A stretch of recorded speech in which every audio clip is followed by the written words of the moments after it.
दर्शकवृन्द नमस्कार। कार्यक्रममा तपाईलाई हार्दिक स्वागत छ। हामी सबैलाई थाहा भएकै कुरा हो, यतिखेर सिङ्गो संसार नै कोभिड-19 को त्रासमा बाँचिरहेको छ। यसले संसारका हरेक क्षेत्रलाई नकारात्मक असर पारिरहेको छ, भविष्यसम्म पनि दीर्घकालसम्म पनि पार्ने निश्चित छ। त्यसमाथि पनि हाम्रो जस्तो विकासोन्मुख देशमा त अझै ठुलो असर पर्नेछ लङ टर्मसम्म भन्ने कुरामा पनि अब दुईमत रहेन। वैदेशिक रोजगारीमा युवाहरू लाखौं छन्। स्वदेशमै पनि रोजगारीको खाँचो छ धेरै युवाहरूलाई। अब रोजगारीमा पनि यसले पक्कै पनि असर पार्छ नै। वैदेशिक रोजगारीमा रहेका केही युवाहरू पक्कै फर्किन्छन् यहाँ। त्यसैले रोजगारीका नयाँ अवसरहरू पनि सिर्जना गर्नु आवश्यक छ। कसरी गर्ने सिर्जना, यसमा राज्यले कसरी पहल गर्दैछ गर्नुपर्छ, अनि स्वयं व्यक्तिहरूले पनि कसरी पहल गर्नुपर्छ, कसरी रोजगारी सिर्जना गर्नुपर्छ, गर्न सकिन्छ। हो, आजको कार्यक्रममा हामी यही कुरा बहस हो। कोभिड-19 ले रोजगारीको क्षेत्रमा पनि निकै ठुलो समस्या निम्त्याएको छ र यो दीर्घकालसम्म रहने निश्चित छ। लाखौं युवाहरू रोजगारीकै लागि विदेशी भूमिमा रहेको हाम्रो जस्तो देशमा यसले निम्त्याउने थप समस्या यो हो कि ती युवामध्ये केही प्रतिशत पक्कै पनि स्वदेश फर्कन्छन्। अब तिनको कसरी व्यवस्थापन गर्ने, रोजगारीका थप अवसरहरू कसरी सृजना गर्ने, सरकारले आगामी दिनमा कसरी योजना बनाउँदै अघि बढ्नु पर्ला, यसमा विज्ञको सुझाव के छ? सबभन्दा पहिला अहिले अलि बढी चिन्ता आइरहेको कुरा चाहिँ यो वैदेशिक रोजगारमा जानेहरू फर्केर आएपछि हामीले कसरी व्यवस्थित गर्ने, रोजगार कहाँ सिर्जना गर्ने भन्ने कुराहरू एउटा ठुलो चुनौतीको रूपमा आइरहेछ। अब यही सन्दर्भमा अब हिजो अस्तिको समाचारहरू हेर्ने हो भने पनि खास गरी कुवेत र मलेसियाबाट त इलिगलहरू जो नेपालीहरू बसिरहनु भएको थियो उहाँहरूलाई चाहिँ लिगल गराएर नेपाल फर्काउने कुराहरू त झन्डै 30,000 को सङ्ख्यामा तयार पनि भइसकेको छ। अब योदेखि बाहेक अब कति आउँछन् भन्ने कुराहरू अहिले हामीले ठ्याक्कै भन्न त सकिँदैन, तर हामीले चाहिँ अलिकति वर्स्ट सिचुएसनको लागि पनि हामी तयार भएर बस्नुपर्छ होइन। अब यो सन्दर्भमा मलाई के लाग्छ भने हामीले सबभन्दा पहिला कुरा त के गर्नु पर्यो भने अब अलिकति डिप्लोमेटिक च्यानललाई पनि हामीले चाहिँ प्रयोग गर्नुपर्ने हुन्छ। त्यो भनेको के हो भने सबै मान्छेहरू अहिले आउनुपर्ने स्थिति त्यहाँ नआउनु पनि सक्छ, किनभने अब कमसेकम उनीहरू तेल बेच्ने देशहरू हुन्। $30 को तेल प्राइसको यसपालिको प्रोजेक्सन छ। केही न केही राजस्व उनीहरूको आइ नै रह हुन्छ, तेलबाट यो भनौँ स्रोतहरू जुटाइरहेको हुन्छन्। अनि त्योभन्दा पनि उनीहरूको पनि एक्टिभिटिजहरू धेरै केही न केही हदसम्म भइ नै रह हुन्छ। त्यसै कारण हाम्रो डिप्लोमेटिक च्यानलहरू यसरी प्रयोग गर्नु पर्यो कि नेपालीहरूले त्यहाँ बस्ने कुरामा, जब पाउने कुरामा चाहे अब अलिकति रिड्युस पनि हुनसक्छ होइन, रोजगारीको सम्भावना अथवा चाहिँ वेजहरू त्यसलाई समेत ध्यानमा राखेर त्यो अलिकति डिप्लोमेटिक च्यानलहरू हामीले प्रयोग गरेर नेपालीहरूले काम पाइराखुन् त्यहाँ होइन, फिर्ता छिटै आउन नपरोस् होइन, उनीहरूले पाउने हेल्थको प्रोटेक्सन पाइरहन् होइन भन्ने कुरातिर एउटा चाहिँ अलिकति ध्यान दिनुपर्ने देखिन्छ। दोस्रो कुरो चाहिँ अब उनीहरू फर्किन आउन लागेपछि चाहिँ अब एयरपोर्टदेखि नै हामीले एउटा सानो क्वेसनर बनाएर उनीहरूले के एरियामा काम गरिरहेको हो, उनीहरूको एप्टिच्युड कस्तो हो, उनीहरूको ट्रेनिङ के हो, के कामहरू नेपालमा आउनसाथ गर्न सक्छ, अझ उनीहरूले गर्ने भन्दा पनि अरूलाई समेत इम्प्लोइमेन्ट दिएर काम गर्न सक्छ भन्ने कुराहरू हामीले छुट्याउनु पर्ने हुन्छ होइन। त्यो छुट्याउँदाखेरि अब बाहिरबाट आउने मान्छेहरू खास गरी अलि हार्डवर्किङ, धेरै काम गर्न सक्ने होइन, काम गर्नुपर्छ भन्ने एउटा मान्यता राख्ने र केही स्किल पनि डेभलप गरेर आइसकेका हुन्छ। त्यस कारण तिनीहरूलाई त्यो दर्ता भइसकेपछि उनीहरूको रुचि र उनीहरूले गरिरहेको कामको अनुसारले हाम्रो अहिले अलिकति सिपमा पनि उनीहरूलाई जोड दिनु पर्यो, किनभने यहाँ आएपछि त्यसलाई अझ हामीले चाहिँ सार्प गर्ने, त्यो सिपलाई अलि ट्रेनिङहरू प्रविधिहरू दिने कुराहरू गर्ने र त्यसको साथसाथै उनीहरूलाई चाहिँ अलिकति ब्याङ्कबाट सहुलियत दरमा लोन थोरै तिनो दिने एउटा हामीले प्याकेजहरू पनि गर्नुपर्ने हुन्छ। त्यो भयो भने एउटा के हुनसक्छ भने उनीहरूले आएर हाम्रो उद्देश्य के हुनु पर्यो भने उनीहरू रोजगार मात्र पाउने होइन कि अरूलाई समेत रोजगार दिउन्, किनभने नेपालमा रोजगारीको ठुलो समस्या छ, अहिले त अझ धेरै समस्या छ। त्यसैले त्यतातिर अलिकति जोड दिएर जानुपर्छ भन्ने मलाई लाग्छ। अर्को एउटा बाहिरबाट आएको मान्छेहरूले गर्न सक्ने, नेपालभित्र पनि हुनसक्ने सम्भावना के हो भने यो कन्ट्र्याक्ट फार्मिङ भन्छौँ हामीले होइन। यो अहिले नेपालको ऐन कानुनहरूले चाहिँ लिजसम्मलाई अलाउ गरेको छ, त्यति राम्रो छैन। यो कन्ट्र्याक्ट फार्मिङमा 200 रोपनी भनौँ न, अझ 50 रोपनी होस् अथवा 10 रोपनी जग्गा लिएर तरकारी खेती गर्ने फलफुल खेती गर्ने इत्यादि कुराहरूलाई सरकारले अलिकति खोलिदिनुपर्छ। त्यो ऐन कानुनहरूमा कहीँ नियम कानुनमा हामीले परिवर्तन गरेर छिट्टै गर्न सकिन्छ भने त्यस्तो कानुनहरू खोलिदियो भने के हुन्छ भने अहिले पहाड तराईमा धेरै मान्छेहरू छैनन्, सहरतिर बसेका छन्, सबअर्बन एरियामा बसेका छन्, विदेश गएका छन्, जग्गाहरू बाँझो छ, खाली छ, तिनीहरूलाई चाहिँ प्रयोग गर्न सकिन्छ भन्ने मलाई लाग्छ। त्यो एउटा च्यानल पनि हामीले प्रयोग गर्नुपर्छ।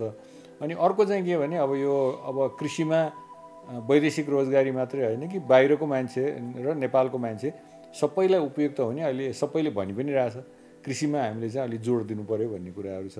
कृषिमा अब भनौँ न रातारात हामी धेरै कुरा त गर्न सक्दैनौँ होला, तर 2-3वटा कुराहरू चाहिँ सरकारले गर्न सक्छ। त्यो के हो भने अहिले भनौँ न असार साउनलाई चाहिने, मङ्सिरलाई चाहिने होइन, मङ्सिर पुसमा चाहिँ चाहिन सक्ने मल र बिउहरू त ल्याइदिन सक्छ सरकारले होइन।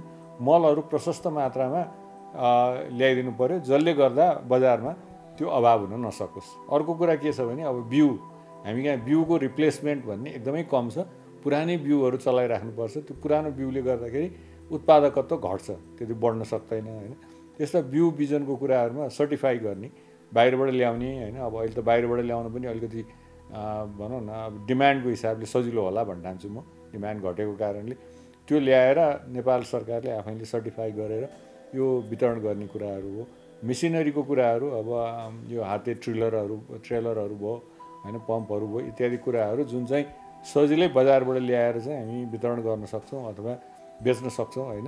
त्यस्तो कुराहरूलाई अझ यो हायरिङ सेन्टरहरू भन्छ होइन, इन्डियामा त्यो छ। त्यस्तो सामानहरू हायर गरेर लिएर जाने, 10 दिनको लागि लाने, प्रयोग गर्ने, फेरि फिर्ता ल्याउने, यस्तो कुराहरू पनि गर्न सकिन्छ। त्यसैले यो कृषिमा रातारात हामीले यस्तो गर्छौँ उस्तो गर्छौँ भन्नुभन्दा पनि यसको लागि यसपालिलाई हामीले यो इनपुट्सहरू खास गरी होइन यो प्रशस्त रूपमा पुर्याइदिनु पऱ्यो, समयमै पुर्याइदिनु पऱ्यो भन्ने कुराहरू हो। यो भयो भने अलिकति एग्रिकल्चर सेक्टरमा एब्जर्भ हुने मान्छेहरू धेरै हुनसक्छ। अब त्योदेखि लगायत अब एउटा रोजगारको कार्यक्रम भनेको त सरकारको यो प्रधानमन्त्री रोजगार कार्यक्रम भन्ने छ होइन। अब रोजगार कार्यक्रम चाहिँ अलि हुन त अब त्यति राम्रोसँग गएको छैन। अब गत सालको कुरा गर्ने हो भने अहिले औसतमा जम्मा 12 दिन रोजगारी पाएको रहेछ रोजगार पाउनेले पनि, र फेरि त्यो पनि कार्यक्रमहरू चाहिँ एडहक रूपमा तयार भएको हुनाले धेरै नै क्रिटिसिजम पनि भयो। त्यसलाई चाहिँ अब यो स्थानीय तहले आफैले बनाएर पास गरिसकेका कार्यक्रम दिने हो भने चाहिँ समस्या के हुन्छ भने फेरि एडहक हुन्छ, मिसयुज हुन्छ। बनाएर बजेटले पास गरिसकेका कार्यक्रमहरूमा मात्रै खर्च गर्न पाउने। तर त्यसको एउटा चाहिँ के हुनु पऱ्यो भने अनुगमन चाहिँ एकदमै राम्रो हुनु पऱ्यो। त्यो अनुगमनभन्दा पहिला नै हाम्रो एउटा समस्या के छ भने कसलाई त्यो काम दिने त होइन। त्यो कसलाई काम दिने भनेर चाहिँ एउटा अब राजनीतिज्ञ, एउटा वडाको मान्छेले, वडा अध्यक्षले अथवा चाहिँ नगरपालिकाको मेयरले मात्रै नसक्ला। त्यस कारणले एउटा सानो त्यहाँको सिभिल सोसाइटीहरूको संयन्त्र बनाएर जसले पाउनुपर्ने हो काम त्यसले मात्रै पाओस् र काम पनि केही गरोस् होइन, रोजगार पनि पाओस् भन्ने उद्देश्यले। तर त्यसलाई चाहिँ के भने उनीहरूकै कार्यक्रममा इन्टिग्रेट गर्ने त हुँदै हो, तर त्यसको साथसाथै यसको अनुगमन अलिकति भएर जानुपर्छ। अब यसपालिको सबैभन्दा ठुलो कार्यक्रम त्यो हुनुपर्छ भन्ने किन छ भने अब राहत दिने कुरा पनि छ होइन। सरकारले अब राहत र यो इम्प्लोइमेन्ट प्रोग्रामलाई जोडेको छ अहिले। यदि इम्प्लोइमेन्ट प्रोग्रामलाई जोडेको हो भने हामीले चाहिँ 12-15 अरब रुपियाँ यसमा बजेट एलोकेसन गर्नुपर्ने हुन्छ, किनभने राहत पनि यसैबाट आउँछ, रोजगार पनि यसैबाट दिन्छ। राहत नपाउनेले, रोजगार नलिनेले 25% राहत पनि पाउने भनेर भनेको छ। त्यसैले यो बजेट एकदम ठुलो पनि पार्नु पऱ्यो, प्रभावकारी पनि पार्नु पऱ्यो। र अब यो भनौँ न विभिन्न क्रिटिसिजम आएछ घाँस काट्ने कुराहरूदेखि लिएर। हुन त केही पनि अगाडि काम गर्दाखेरि घाँस पनि काट्नु पर्ला सुरुमा होइन, तर त्यो प्रभावकारी कार्यक्रम होस् र मान्छेहरूले कम्तीमा पनि अर्को साल होइन अब पोहोर 12 दिनको पाएको थियो भने अब 50 दिनको पाउन्, 100 दिन त सरकारले टार्गेटै गरेको छ। त्यसैले यो रोजगार कार्यक्रम अहिले राहतको रूपमा आउने हुनाले यसलाई चाहिँ एकदमै ठुलो बनाउने होइन, यसलाई चाहिँ यसपालिको प्रायोरिटी प्रोग्राम बनाउनुपर्छ भन्ने मलाई लाग्छ। अर्को साल बनाउनु पनि सकिन्छ किनभने यो विश्व ब्याङ्कको पनि सहयोग छ अर्को सालदेखिलाई। त्यसैले यो अलिकति सजिलो छ। अब अन्य क्षेत्रहरूको कुरा गर्दा चाहिँ बिस्तारै यो लकडाउन, हुन त यो लकडाउन र यो रोग कोभिडको कारण चाहिँ हामी 1 वर्ष 1.5 वर्ष पनि समस्या हुनसक्छ यहाँ। हामीले त्यो के विचार गर्नु पऱ्यो भने समस्या नहोला, तर 1.5 वर्षसम्म अथवा 1 वर्षसम्म समस्या भयो भने हामी यिनीहरूलाई कसरी रोजगारी दिने भन्ने त अहिलेदेखि विचार गर्नु पऱ्यो नि हैन। त्यो कारणले गर्दाखेरि यो प्रधानमन्त्री रोजगार कार्यक्रमदेखि बाहेक अन्य क्षेत्रहरू जहाँ चाहिँ हामीले बिस्तारै खोल्न सक्छौँ। अब सरकारले पनि त्यही प्रयास त गरि नै रह्यो। त्यो खोल्न सक्ने कुराहरू भनेको जस्तो उदाहरणको लागि कृषि बाहेकको चाहिँ एग्रो प्रोसेसिङ इन्डस्ट्रिजहरू भयो हैन, अनि इसेन्सियल कमोडिटिजहरू औषधि उपचारका कुराहरू भए, खाद्यान्नसँग सम्बन्धित कुराहरू भए हैन, इत्यादिलाई चाहिँ अहिले पनि केही हदसम्म खुलिरहेछ। तिनीहरूलाई चाहिँ हामीले हेल्थको प्रोटोकल बनाउनु पर्यो हैन। यसो गरिकन तिमीहरूले चाहिँ खोल्न सक्छौ भनेर त्यसमा चाहिँ अलिकति भनौँ न अब सरकारको पनि ध्यान जानुपर्छ मोनिटरिङमा। किनभने एउटा यो कोभिडको कोरोना भाइरसको समस्या आयो भने त फेरि फैलिन्छ। त्यहाँदेखि यो त सरकारको पनि जिम्मेवारी हो। त्यस कारणले सरकारले पनि केही अनुगमनको कुराहरू र केही सहयोग गरेर यसलाई प्रोटोकल राखेर अगाडि लिएर जानुपर्छ। दोस्रो चाहिँ अब उत्पादन भएको कुरा कहाँ लिएर जाने भन्ने कुराहरू आउँछ। त्यो कुरालाई चाहिँ अब ढुवानी सेवालाई हामीले चुस्त दुरुस्त पार्नलाई एउटै कुरा के हो भने त्यो ढुवानी गर्ने व्यक्तिहरूलाई यो पिपिईको सुविधा भन्छ हैन, उनीहरूलाई पनि सुरक्षा, हेल्थको सुरक्षाहरूको आवश्यकता पर्छ। त्यो पनि दिनुपर्ने आवश्यकता हुन्छ। अर्को एउटा भनेको हाम्रो एसएमइजहरू छ, साना तथा मझौला उद्योगहरू, जसले धेरै रोजगारी पनि दिन्छ र उनीहरू अहिले बन्द हुने स्थिति पनि देखिन्छ हैन। किनभने अब डिमान्ड छैन। उनीहरूलाई बन्द नहुनको लागि सरकारले उनीहरूले लिइरहेको अहिले 384 अर्ब रुपियाँ उनीहरूले ब्याङ्कबाट लोन लिइरहेछ। कमसेकम सरकारले यसमा चाहिँ भनौँ न अब 3% मात्रै चाहिँ ब्याजको अनुदान दिने हो भने पनि 9-10 अरब रुपियाँले गर्दा उनीहरू वर्षभरि चल्न सक्छन् र उनीहरूलाई के भन्नु पऱ्यो भने तिम्रो इम्प्लोइमेन्ट रोजगारी भइराखोस् हैन। त्यो भनेर अनि उनीहरूलाई वर्किङ क्यापिटल दिने यो कुराहरू गरेर एउटा कन्डिसन चाहिँ के राख्नु पऱ्यो भने रोजगार चाहिँ तिमीले दिइराख भन्ने कुराहरू गर्नु पऱ्यो। अर्को सेक्टर भनेको हाम्रो यो कन्स्ट्रक्सन सेक्टर हो। कन्स्ट्रक्सन सेक्टरमा अब जब त घट्छ, किनभने काम नै घट्छ हैन, मान्छेहरूको हैन, धेरै कन्स्ट्रक्सनको एक्टिभिटिज पनि हुँदैन। तर ठुल्ठुला प्रोग्रामहरू अब जसले चाहिँ अहिले खर्च गर्न सकिरहेको छैनन् तिनीहरूलाई चाहिँ भनौँ न खर्च गराउनु पऱ्यो, रोजगार दिनलाई त्यहाँ पनि मान्छे राख्नु पऱ्यो। त्यो एरियालाई चाहिँ अलिकति इन्सुलेट गर्नु पऱ्यो, प्रोटेक्ट गर्नु पऱ्यो हैन। हेल्थको प्रोटोकल मैले अघि भनिहालेँ। यी कुराहरू गरेर त्यो रोजगारका कुराहरूलाई पनि अगाडि लिएर जानु सकिन्छ। अब यसपालिको हाम्रो टार्गेट भनेकै के हुनु पऱ्यो भने यो धेरै काम गर्छु भनेर सम्भव छैन। जस्तो उदाहरणको लागि मैले अहिले टुरिज्मको नामै लिइनँ। किन नाम लिइनँ भने अर्को 1 वर्षसम्म टुरिस्टहरू नेपालमा आउन सक्ने सम्भावना एकदमै कम छ। अब यो टुरिज्म सेक्टरले रोजगार धेरै दिन्छ। अब सिधै रोजगार दिने हैन, इन्फर्मल सेक्टरको टुरिज्ममा रोजगार पाउने र त्यसलाई चाहिँ सपोर्ट गर्ने गर्दाखेरि 13 लाख मान्छेले रोजगारी पाएर, अब त्यो 13 लाख मध्ये कमसेकम पनि सिधै तलब पाउने 5 लाखको त गयो नि हैन, अर्को 5 लाखको पनि जान्छ। त्यस कारणले यसपालिको फोकस भनेकै के हो भने राहत, हेल्थ प्रायोरिटी त भइहाल्यो, त्यसपछि राहत र रोजगारीको कार्यक्रमलाई सँगसँगै लिएर गएर यसलाई चाहिँ सबैभन्दा ठुलो प्रोग्राम बनाएर अगाडि लिएर जानुपर्छ भन्ने मलाई लाग्छ। रोजगारीका अवसर खोज्ने क्रममा सबैभन्दा उपयुक्त उपाय उद्यमशीलता नै हो। जागिरे मानसिकताबाट हाम्रो जस्तो देशमा रोजगारी सृजना गर्न निकै गाह्रो छ। त्यसो भए उद्यमशीलता चाहिँ कसरी सृजना गर्ने त? त्यसको लागि कसरी कदम चालिनु पर्ला ताकि स्वरोजगारको यो प्रयोग दिगो र भरपर्दो बन्न सकोस्? हामीले धेरै प्रयास चाहिँ गऱ्यौँ नेपालमा हैन। यो आजको मात्रै कार्यक्रम होइन, 10-15 वर्ष 20 वर्ष अगाडिदेखि नै यस्ता कार्यक्रमहरूमा हामीले फोकस चाहिँ गरि नै रह्यो हो। तर अलिकति सजिलो चाहिँ के छ भने फर्केर आएका वैदेशिक रोजगारीबाट फर्केर आएकालाई एन्टरप्रेनर बनाउने, रोजगारदाता बनाउने सम्भावना चाहिँ अलि बढी हुन्छ। त्यही भएर मैले बढी जोड दिएको हो।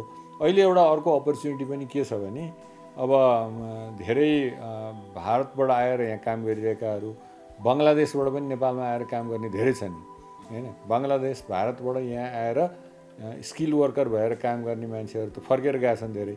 सायद उनीहरू अर्को 6 महिना 8 महिना 1 वर्ष 1.5 वर्षसम्म पनि आउँदैन होला।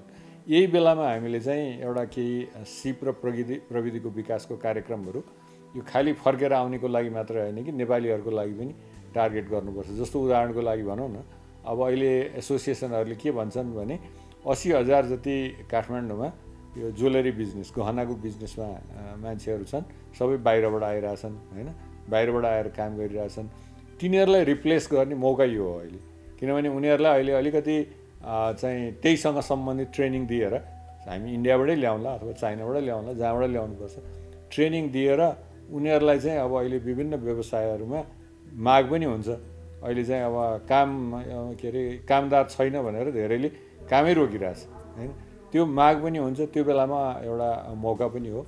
यस्ता कुराहरू पनि लिएर जानुपर्छ। अब अर्को एउटा रोजगारीको क्षेत्र जुन चाहिँ तपाईँले अब एन्टरप्रेनरसिप रोजगारदाता बनाउनको लागि चाहिँ अब अहिले यही प्रधानमन्त्री रोजगार कार्यक्रमले पनि एउटा उद्देश्य के राखेको छ भने निजी क्षेत्रसँग टाइअप गर्ने हैन। त्यो भनेको के हो भने निजी क्षेत्रलाई केही समयको लागि एउटा एप्रेन्टिस को सिस्टम ट्रेनिङको हिसाबले 2-3 महिना उनीहरूलाई 3 महिना 4 महिना तलब दिने सरकारको तर्फबाट, तर उनीहरूले ती ट्रेनिङ पनि लिन्छ, उद्यमी पनि बन्छ अनि बाहिर आएर आफ्नो व्यवसाय सुरु गर्छ।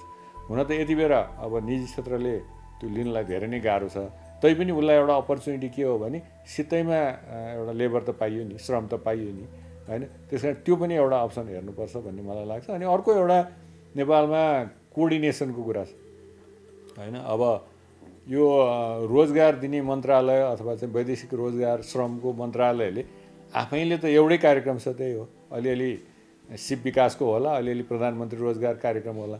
धेरै रोजगार दिने त बाहिर छन् नि हैन, अरू मन्त्रालयमा छन्। त्यो अरू मन्त्रालयसँग पनि कोअर्डिनेट गर्नु पर्यो र रोजगार पाउने कुराहरूलाई चाहिँ प्रायोरिटी दिएर बजेटमा राख्नु पर्यो।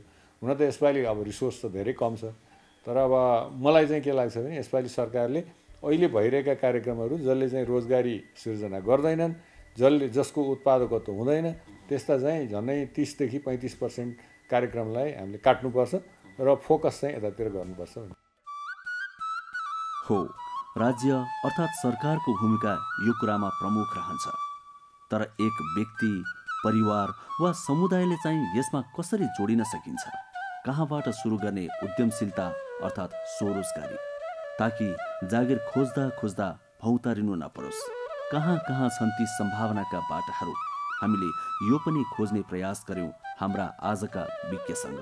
उसलाई अलिकति बाहिर काम गरिसकेको हुनाले केही आँट चाहिँ हुन्छ होइन। त्यो आँटमा अब यो कन्स्ट्रक्सनको सानातिना काम पनि हुनसक्छ। जस्तो उदाहरणको लागि नेपालको कन्स्ट्रक्सन इन्डस्ट्री भनेको त अब केही व्यक्तिले कन्ट्रोल गरेको माथि मात्रै हो, तर उनीहरूले सब कन्ट्र्याक्ट दिँदै दिँदै तलसम्म त साना साना कन्ट्र्याक्टरहरूले काम गर्ने हो होइन। त्यसपछि अरू त ठेकदारले काम गर्ने हो तल।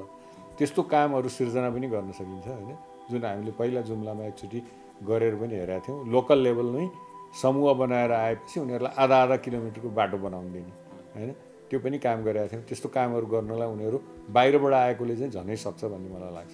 अनि दोस्रो भनेको के हो भने उनीहरूले हार्डवर्किङ गर्ने पनि भइसकेको र अब कृषिसँग सम्बन्धित केही कुराहरूको ज्ञान पनि भएको हुनाले कृषिसँग सम्बन्धित कुराहरू जग्गा लिजमा लिएर अथवा अलि बढी उत्पादकत्व दिने किसिमका यो भनौँ न कृषि उत्पादनहरूमा इन्गेज भएर त्यताहरू पनि जान सकिन्छ।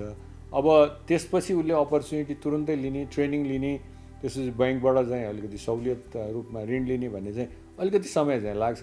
त्यही भएर मैले अहिले के भने सुरुमै एयरपोर्टमै उनीहरूलाई केही हदसम्म भनौँ न 1 लाखसम्म आउँदाखेरि त सरकारले म्यानेज गर्न सक्छ भन्ने मलाई लाग्छ। त्योभन्दा बढी आयो भने हाम्रो सिस्टमले अलिकति त्यसलाई चाहिँ भनौँ न एब्जर्भ गर्न धेरै गाह्रो हुन्छ, किनभने सरकारी सिस्टम त्यति इफिसियन्ट छैन होइन। त्यस त्यतिसम्मलाई चाहिँ हामीले उसले के काम गर्ने हो, के काम गरेर आएको हो, कुन ट्रेनिङमा लाने हो भन्नलाई त्यतिसम्मलाई हामीले चाहिँ सक्छौँ होइन। त्यसलाई चाहिँ तुरुन्तै भनौँ न ट्रेस गरेर हामीले चाहिँ उसलाई इच्छा भएदेखि त्यो ट्रेनिङ प्रोग्राममा लगेर त्यही अनुसारको सफ्ट लोन दिने, माइक्रो लेभलमा, गाउँ स्तरमा, जिल्ला स्तरमा दिएर अलिकति अगाडि लिएर जान चाहिँ सकिन्छ। अब अन्य मैले अघि एग्रो प्रोसेसिङको भने होइन, ठुल्ठुला के अरे यो कन्स्ट्रक्सन इन्डस्ट्रीको भने होइन, इत्यादि कुरालाई त उसले अलिकति एक्सपोज गरेर त्यो आफ्नो क्षेत्रभन्दा बाहिर पनि जानुपर्ने हुन्छ। हो, रोजगारीका अवसरहरू हाम्रै वरिपरि छन्, तर तिनलाई खोज्न र पक्रन जान्नु अनि जागर चलाउनु दुवै आवश्यक छ। हो दर्शकवृन्द, रोजगारीका अवसरहरू जहाँ तहीँ छन्, तर तिनलाई व्यवस्थित गर्नु जरुरी छ। यदि अहिलेदेखि नै त्यो विषयमा सोचिएन भने पक्कै पनि ढिला हुनेछ। कोभिड-19 को कारण रोजगारी र अर्थतन्त्रमा परेको असरलाई न्यूनीकरण गर्दै गर्दै भविष्यमा कसरी रोजगारी सृजना गर्ने र अर्थतन्त्रलाई माथि उठाउने यो विषयमा सबैले आफ्नो ठाउँबाट, आफ्नो तह र तबकाबाट पहल गरिएन भने हामी धेरै पछाडि पर्ने कुरामा अब दुईमत छैन। आउनुहोस्, हामी पनि के सक्छौँ त्यो गरौँ, राज्यलाई घचघच्याउने काम पनि गरौँ, राज्यको मात्रै मुख ताकेर नबसौँ, आफैले पनि रोजगारी कसरी सिर्जना गर्ने त्यतातिर पनि लागौँ। हामी यो कार्यक्रम आजको लागि यही अन्त्य गर्छौँ। कार्यक्रम तपाईँले नेपाल टेलिभिजनको मोबाइल एप्समा पनि हेर्न सक्नुहुन्छ अनि युट्युबमा पनि हेर्न सक्नुहुन्छ। अर्थात् हामी सामाजिक सञ्जालहरूमा पनि छौँ। फेरि आउँछौँ, साप्ताहिक कार्यक्रम हो। यतिन्जेल कार्यक्रम हेर्नुभयो त्यसको लागि तपाईँलाई धेरै धेरै धन्यवाद।